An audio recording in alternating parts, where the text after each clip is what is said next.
Okay, quick video for myself, Harvey Goldman. No cuts, no edits, no filters, and no hair. So for today's video, I want to jump into a very quick one about the truth about why you'll never get rich on a wage. And this may be a hard one to hear for most people. After all, most of us are on PAYE. But stick around. I'm going to show you why a wage will never really make you rich, and what you can do about it. So we are told from a very early age, it's ingrained into us to work hard, to climb the ladder, be corporate, be a company man or woman, whatever it might be, and retire comfortably. But the maths just doesn't add up anymore. That may have worked for your grandparents. It may have worked to an extent for your parents. It's not going to work for you, and it definitely won't work for your children. Basically, with stagnant wages and rising living costs, and they are only going to get worse over the next few years, people are left with little choice but to create additional income outside of their normal 9 to 5 environments. Now, I'm guessing many of you will be able to understand pretty much by now why relying solely on a salary is a losing game. The real paths that people are taking to build wealth, well, let's go into it. So, obviously, wage stagnation is massive, and when you versus that against inflation, wages do seem like they're up 2 or 3% a year until you factor the inflation in, and then you realize it's been eroded by 5 or 6% a year. So those stats are from the ONS, the Office of National Statistics, and that was actually December last year. So what that means for yourselves is that real purchasing power is down, in actual fact, from what it was in 2008. So think about that. Real purchasing power has never been as low in the last 16 years. Even promotions that you might get at work, and they're even few and far between, they're not going to outpace inflation. It's a race that you can't win. It's basically a race to the bottom. Taxes obviously take the biggest slice from wages compared to investment income. I know that I get taxed more each month in terms of raw pounds than I have left over at the end of the month that I'm able to invest.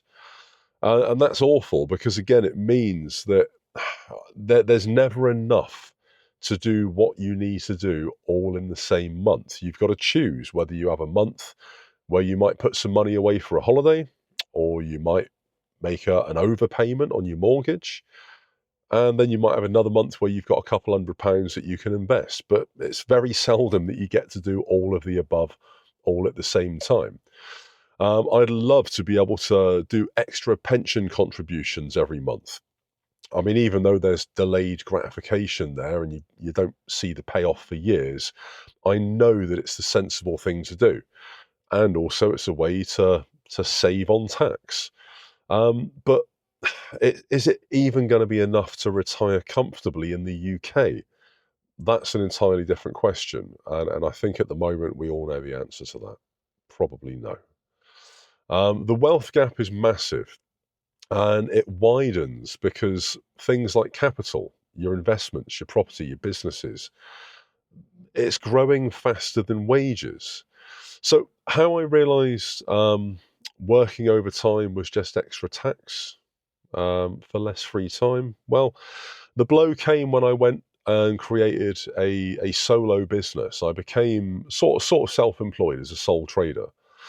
Now, the upshot of that was that my wages were already quite close to the extra tax threshold. My sole trader income, thanks to one client, and I am thankful to that client for the money that they pay me, but thanks to one client, what they wanted and what I ended up charging them for a year, it put me well over the tax threshold.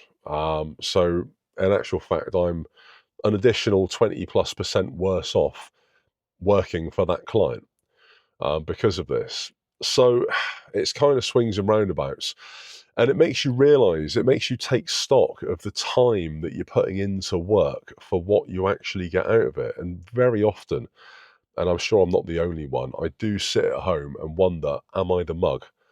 Are these people that are claiming sickness benefit when they shouldn't, sat on their asses and just saying that they don't feel like working and claiming benefits when they shouldn't?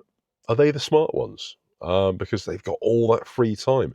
They've got the maximum amount of their most valuable asset available every single day to do exactly what they want with, within the constraints of the income that they've got, or the free income that they've got, should I say.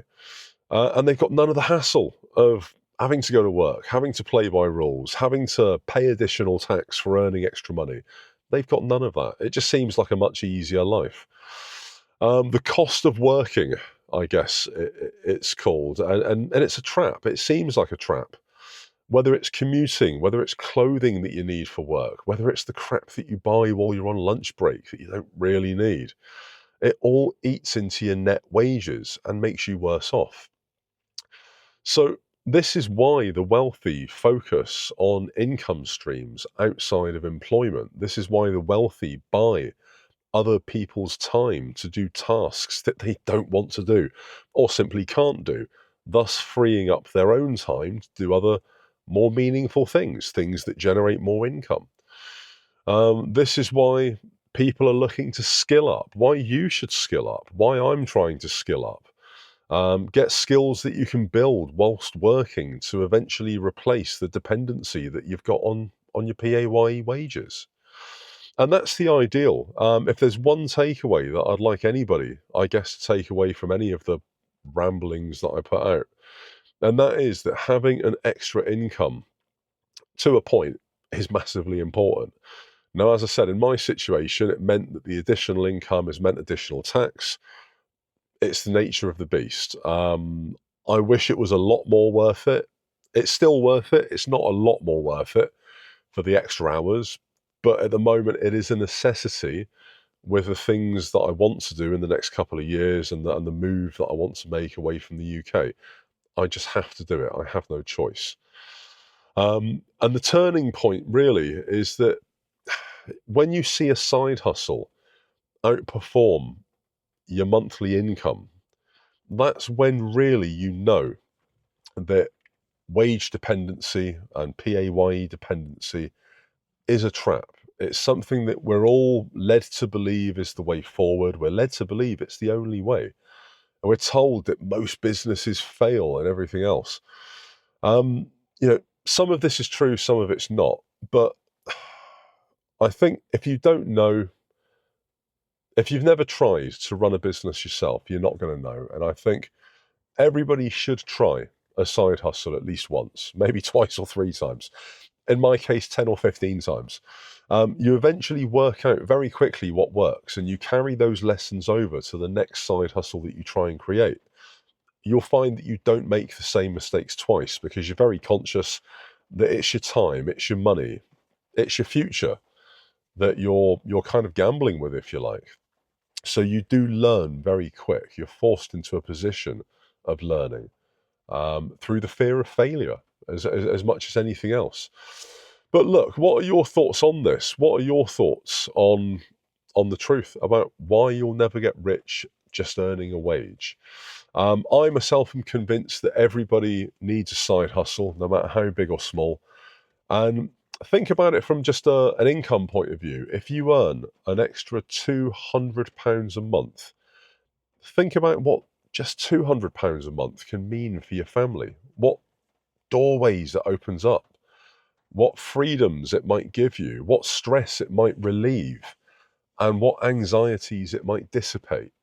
That £200 a month, it sounds like nothing. And when you break it down further, it's only £50 a week. It seems like nothing.